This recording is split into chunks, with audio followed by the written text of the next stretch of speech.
بسم اللہ الرحمن الرحیم۔ کبھی قرآن بھی اٹھا کے دیکھا کہ اللہ مجھ سے کیا کہہ رہا ہے؟ تیرے رب نے اتارا سب سے حسین کلام قرآن۔ یہ وہ کلام ہے جس کو رب نے ایسے پکا سی کے بھیجا ہے۔ جو ہمارے بچے آتے ہیں بیچارے جاب بھی کرتے ہیں، پڑھائیاں بھی کرتے ہیں، کبھی قرآن بھی اٹھا کے دیکھا کہ اللہ مجھ سے کیا کہہ رہا ہے؟ اللہ دیکھنے والا ہے کہ ہم میں خوبصورت عمل کون کرتا ہے۔ ہم نے تو صرف قرآن خوانی کے لیے قرآن رکھا ہوا ہے، ختم پڑھ لو اس کے لیے قرآن رکھا ہوا ہے۔ مولوی صاحب بیان کر رہا تھا یوسف علیہ السلام کا قصہ کہ یوسف علیہ السلام کو ان کے بھائیوں نے کنویں میں ڈالا، تو وہ ہمارے ہاں طرز بھی لگاتے ہیں، جب یوسف علیہ السلام انہوں نے بھائیوں نے کنویں چڑھے تھے، آواز آئی، اگو بھول گیا لَتُنَبِّئَنَّهُمْ بِأَمْرِهِمْ هَٰذَا، تو آواز آئی اور یاد کر رہا ہے۔ اب یاد آیا نہیں تو کہتا اوے لوگو مسئلہ سن لو، پھر نہ آکھے جب مولوی نے دسیا نہیں۔ جب یوسف علیہ السلام انہوں نے بھائیوں نے کنویں چڑھے آتے آواز آئی، اب پھر بھول گیا، پھر کہتا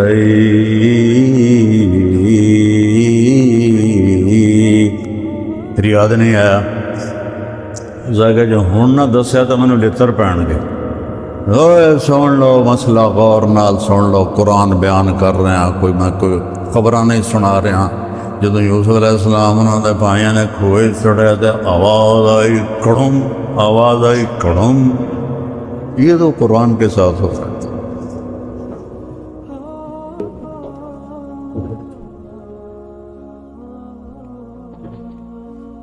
تھوڑا سا میں نے آپ کو بتایا کہ کہنے والا کون ہے اور کتاب کون سی ہے۔ ہم نے تو صرف قرآن خوانی کے لیے قرآن رکھا ہوا ہے، ختم پڑھ لو اس کے لیے قرآن رکھا ہوا ہے، اور ہمارے بیچارے قرآن جیسا مظلوم کم از کم بر صغیر میں تو شاید ہی کہیں ہو، بالکل ان پڑھ خطیب بن کے بیٹھے تقریریں کر رہے ہوتے ہیں۔ مولوی صاحب بیان کر رہا تھا یوسف علیہ السلام کا قصہ کہ یوسف علیہ السلام کو ان کے بھائیوں نے کنویں میں ڈالا،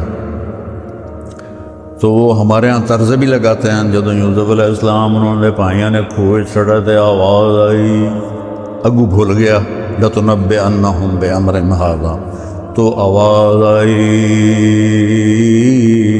اور یاد کر رہے ہیں۔ اب یاد آیا نہیں تو کہتا اوے لوگو مسئلہ سن لو، پھر نہ آکھے جب مولوی نے دسیا نہیں۔ جب یوسف علیہ السلام انہوں نے بھائیوں نے کنویں چڑھے آتے آواز آئی، اب پھر بھول گیا، پھر کہتا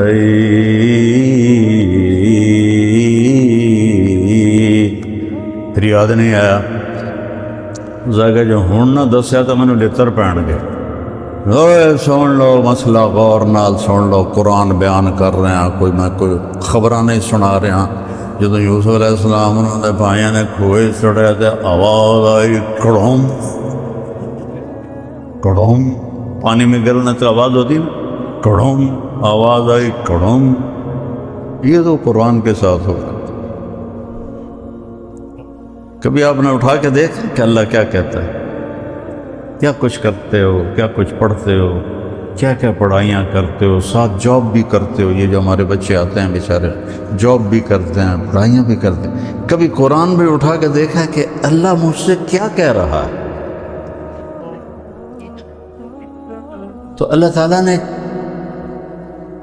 کہا ہے کہ لِيَبْلُوَكُمْ أَيُّكُمْ أَحْسَنُ عَمَلًا، میں تمہیں آزما رہا ہوں، تم نے مر کے میرے پاس آنا ہے، تم میں سب سے خوبصورت عمل کون کرتا ہے۔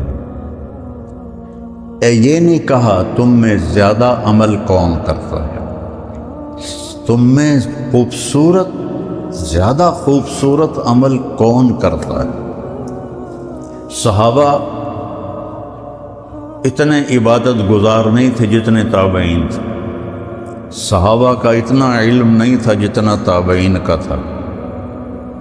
حضرت خالد بن ولید جیسی شخصیت فجر کی نماز پڑھائی، تھوڑا سا قرآن ایک جگہ سے پڑھا، تھوڑا سا ایک جگہ سے، تھوڑا سا ایک جگہ سے، اس طرح کر کے فجر کی نماز پوری کی اور سلام پھیر کر کہنے لگے بھائی جہاد نے مجھے قرآن بھی نہ سیکھنے دیا۔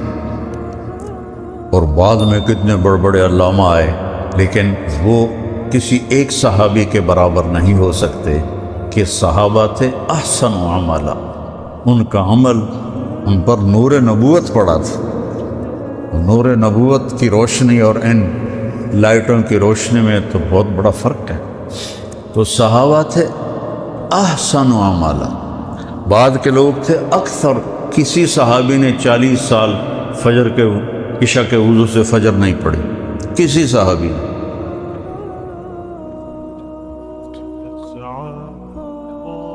تابعین کتنے ہیں جنہوں نے جو عشاء کے وضو سے فجر کی نمازیں پڑھی۔ تو اللہ تعالیٰ ہمیں ہمارا پیپر ہو رہا ہے تو میں خلاصہ کر کے بتا رہا ہوں کہ ہم میں سے زیادہ خوبصورت عمل کون کرتا ہے۔ ایک واقعہ سناتا ہوں۔ تبوک کے موقع پر آپ نے فرمایا چندہ اکٹھا کرو۔ حضرت عثمان رضی اللہ تعالیٰ عنہ نے 10,000 سپاہیوں کا کھانا پینا انتظام کیا اور 300 دینار اوپر دیے۔ تو ہمارے نبی ایسے آپ کے دیناروں کو ایسے ان سے کھیل رہے تھے، وہ فرما رہے تھے ما علی عثمان اللہ یعمل بعدہ، عثمان آج کے بعد تو کچھ بھی نہ کر، تیری جنت واجب ہو۔ عبد الرحمن بن عوف اپنا سارا مال اٹھا کے لے کر آئے اور پورا مال صدقہ کر دیا۔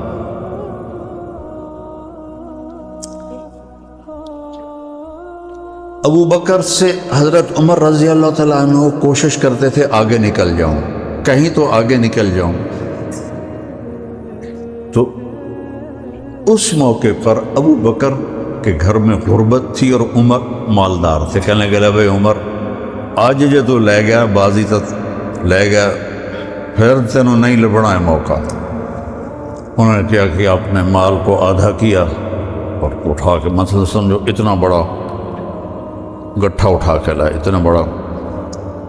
ابو بکر رضی اللہ تعالیٰ عنہ نے چھوٹی سی گٹھڑی اٹھائی ہوئی اور وہ لے کے آئے۔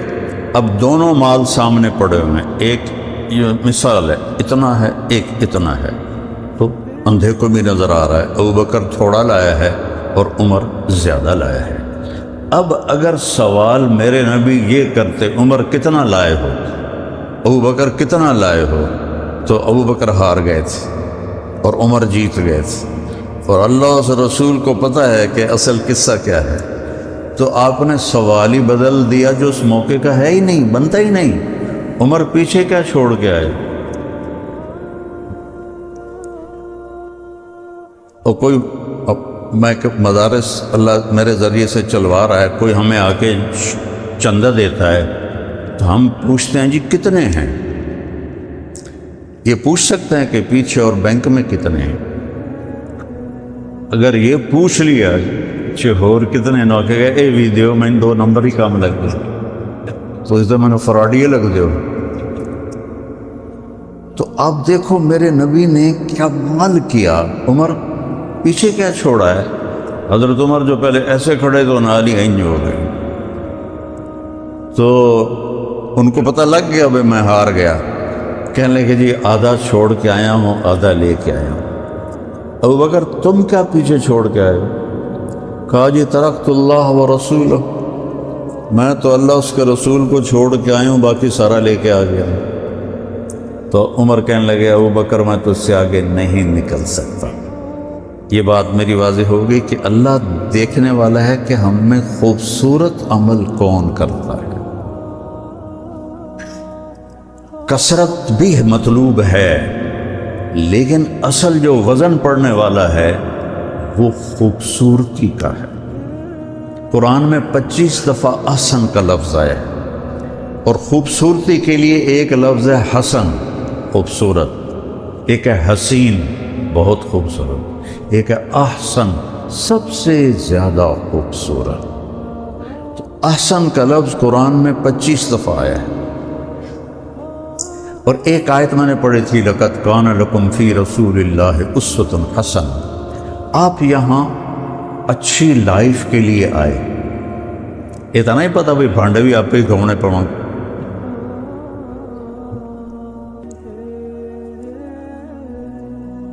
لائف خوبصورت ہو، وہ کپڑے، گاڑی، پیسے کے ساتھ اس کا کوئی تعلق نہیں، کیونکہ زندگی اندر ہے، باہر نہیں ہے۔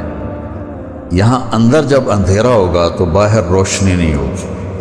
100 بار چمن مہکا، 100 بار بہار آئی، دنیا کی وہی رونق، دل کی وہی تنہائی۔ زندگی اندر ہے، تو میرے نبی نے فرمایا اگر اپنی زندگی خوبصورت بنانا چاہتے ہو تو مالدار ہونا شرط نہیں، سید قریشی ہونا شرط نہیں، انگلینڈ امریکہ میں رہنا شرط نہیں، غریب ہونا شرط نہیں، بادشاہ ہونا شرط نہیں ہے۔ میرے محبوب کی زندگی تمہارے لیے خوبصورت ترین نمونہ ہے۔ اس کے لیے حسن کا لفظ نہیں آیا، حسنہ کا لفظ آیا۔ سبحان اللہ، قرآن بھی کیا شے میرے رب نے اتاری۔ کسی کے چہرے پر تل ہو یہاں تو کتنا خوبصورت ہو جاتا ہے۔ ہماری فیملی میں ایک بچی تھی، اس کے چہرے پر تل تھا، تو اس کی خالہ کی بیٹی تھی، اس کے چہرے پر نہیں تھا، کہتی پتر اے میری بیٹی دی گال دینا، اپنے گال میں لا دے، شاید یہ تو بھی تیل آ جاتا۔ تو چہرے کا وہ تل جو پورے چہرے کو حسین بنا دیتا ہے، اسے عربی میں حسنہ کہتے ہیں۔ حسنہ، حسن، یہی ہم سے منگوایا قرآن میں، ربنا آتنا فی الدنیا حسنہ نہیں کہا، حسنۃ فی الآخرۃ حسنۃ وقنا عذاب النار۔ زندگی کو اگر خوبصورت بنانا ہے تو اپنے نبی کی طریقے پر آ جاؤ۔ مجھ سے ایک آدمی کہنے لگا آپ کو کون سا شاعر پسند ہے؟ میں نے کہا اقبال۔ کہنے لگا اس کے اشعار میں سب سے اعلیٰ شعر کون سا ہے آپ کے نزدیک؟ میں نے کہا کہ محمد سے وفاتوں نے تو ہم تیرے ہیں، یہ جہاں چیز ہے کیا لوح و قلم تیرے۔ تو حسنہ، اگر لائف اتنی خوبصورت بنانا چاہتے ہو کہ لوگ بھی دیکھ کر ان کو مزہ آئے، یار کیا خوبصورت لائف ہے، تو میرے نبی کی غلامی میں آؤ، میرے نبی کے طریقے پر آؤ، تو تم چہرے کا تل بن جاؤ گے لوگوں میں، ایسے حسین پرکشش بن جاؤ گے۔ اللہ اپنے بارے میں کہتا ہے فتبارک اللہ احسن الخالقین۔ چند مثالیں دے دیتا ہوں لفظ احسن۔ سب سے اعلیٰ حسین خالق ہے اللہ۔ ومن احسن من اللہ حکما لقوم یؤمنون، سب سے خوبصورت فیصلہ کرنے والا ہے اللہ۔ اللہ اپنے بارے میں کہہ رہا ہے صبغۃ اللہ ومن احسن من اللہ صبغہ، تیرے رب کا رنگ، اس سے حسین رنگ اور کس کا ہو سکتا ہے؟ محمد مصطفیٰ صلی اللہ علیہ وسلم کی طرف اشارہ ہے۔ اللہ احسن، اللہ نے اپنے نبی کو کہا احسن، پھر کہا اللہ نزل احسن الحدیث، تیرے رب نے اتارا سب سے حسین کلام قرآن، سب سے حسین کلام قرآن۔ یہ بہت خوبصورت۔ حضرت عثمان رضی اللہ عنہ فرمایا کرتے تھے کہ لوگوں کو قرآن کا پتہ چل جائے تو زندگی بھر قرآن سے آنکھیں نہ ہٹائیں، نظریں نہ ہٹائیں۔ تو ہمارا تو ہم ویسے ہی اجمی ہیں، ہم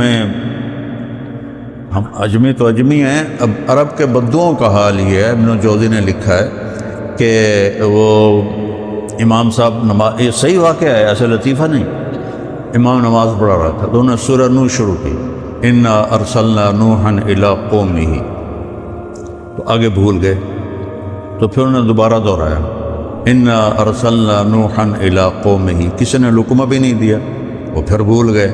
پھر تیسری دفعہ پڑھا انا انزلنا نوحا الی قومہ، پیچھے ایک بدو عرب کھڑا تھا، کہنے لگا جو نوح نہیں جانتا تھا کسی ہور نو گل دے۔ یہ صحیح واقعہ ہے، لطیفہ نہیں ہے۔ ان لم یذهب نوح فارسل غیرہ، تو عربوں نے یہ حال کیا ہوا ہے تو ہمارا کیا حال ہوگا؟